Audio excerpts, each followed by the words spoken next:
नमस्कार. Badlapur waste police station अंतर्गतची ही घटना आहे. यातील जो फिर्यादी जखमी आहे तो बाजारात भाजी घ्यायला जात असताना त्याच्यावरती एक 3 लोकांनी मागून येऊन फायर केल्याची घटना आहे.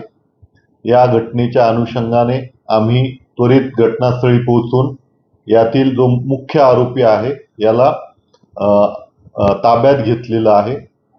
त्यामध्ये नक्की काय याच्या मागचा मोटिव्ह आहे, उद्देश काय आहे या संदर्भाने आमची तपास पथकं जी आहेत ती कार्यरत आहे. फिर्यादी जखमीच्या फिर्यादीवरून आम्ही गुन्हा दाखल करत आहोत. या तपासामध्ये उल्हासनगर झोन मधली तपास पथके शिवाय गुन्हे शाखेचं तपास पथक कार्यरत आहे.